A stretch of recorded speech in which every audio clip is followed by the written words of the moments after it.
শ্রেষ্ঠা coffee নিয়ে আসার পর সজীব বলল, অনেক তো ঘুরলাম আমাদের দেশে, এবার চলো দেশের বাইরে যাই।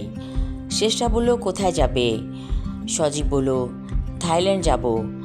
আমি একবার গিয়েছিলাম বহু বছর আগে, তখন আমি স্টুডেন্ট। শ্রেষ্ঠা বলল, আমার থাইল্যান্ড যাওয়া হয়নি, তাহলে চলো সব ব্যবস্থা করি। সজীব বলল, ঠিক আছে। থাইল্যান্ড যাবার ব্যবস্থা হয়ে গেল।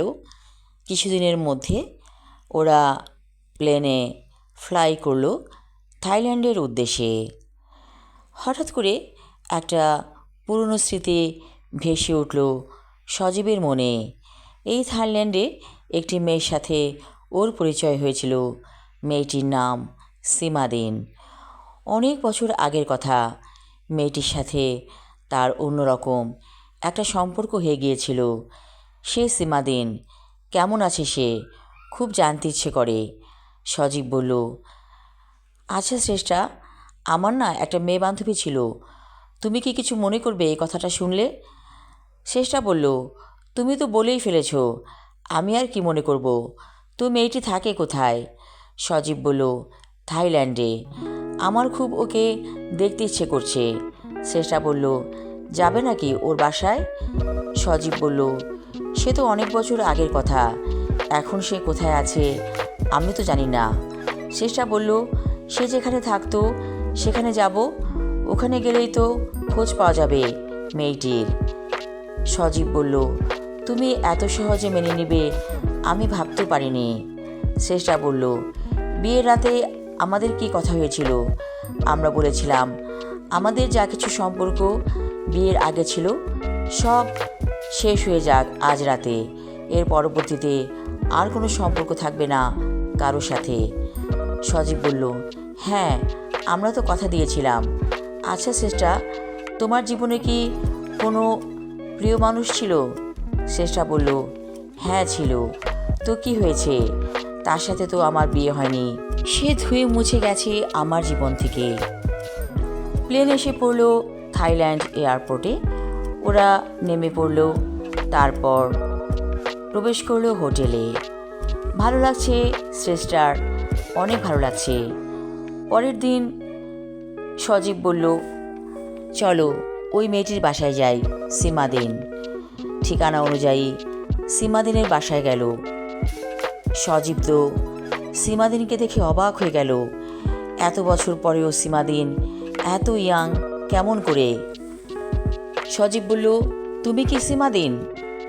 মেয়েটি বলল, আমি সীমাদিন না, আমার মায়ের নাম সীমাদিন। শেষটা বলল, দেখেছ মেয়েটির চেহারার সাথে তোমার কত মিল, আমি তো অবাক হয়ে যাচ্ছি, মনে হচ্ছে এ যেন তোমার সন্তান। সজীব একটু লজ্জা পেয়ে বলল, ছি ছি, এসব কি বলছো? ওর সাথে আমার চেহারার মিল হবে কেন? ও তো ওর মায়ের মতো হয়েছে। এমন সময় একটি মহিলা প্রবেশ করলো রুমে। বলল, আপনারা কাকে চাইছেন? অবাক হয়ে গেল সজীব সীমাদিনকে দেখে। সীমাদিনের ঠোঁট দুটো তীর তীর করে কাঁপছে। বলল, এত বছর পর আমার কথা মনে পড়েছে। এ কে? সজীব বলল, আমার স্ত্রী সীমাদিন। ওদেরকে বসতে বলল। বলল, এসো সজীব, তোমাদেরকে কী দিয়ে আপ্যায়ন করব কিছুই বুঝতে পারছি না। সজীব বলল, এত ব্যস্ত হবার দরকার নেই। শ্রেষ্ঠা বলল, আচ্ছা সীমাদিন, তোমাকে আমি একটা কথা জিজ্ঞেস করি, সত্যি বলবে তো? সীমাদিন মাথা নিচু করে বলল, আমি জানি তুমি কি জানতে চাইছো। ওই মেয়েটির কথা। এই মেয়েটি তোমার স্বামীর সন্তান। অবাক হয়ে গেল সজীব। এ কি শুনছে সে? নিজের কানকে বিশ্বাস করতে পারছে না। চিৎকার করে বলল, এ ধরনের কথা কেন বলছো? আমাকে ফাঁসাতে চাইছো কেন? সীমাদিন বলল, ও তোমার সন্তান। ইচ্ছে করলে তুমি পিতৃত্বের দাবি করতে পারো, আমি কিছু বলবো না। শ্রেষ্ঠা বলল, আমাদের বিয়ের এত বছর পরেও কোনো সন্তান হয়নি। আসলে সবই আল্লাহর ইচ্ছা। তোমার তো মেয়ে আছে, আর কি চিন্তা? সীমাদিনকে নিয়ে চলো আমাদের দেশে, আমি মেনে নিব। সজীব বলল, এ কী করে হয়? সাময়িক একটু আনন্দের জন্য ওর সাথে মিশেছিলাম, আর তো কিছু নয়।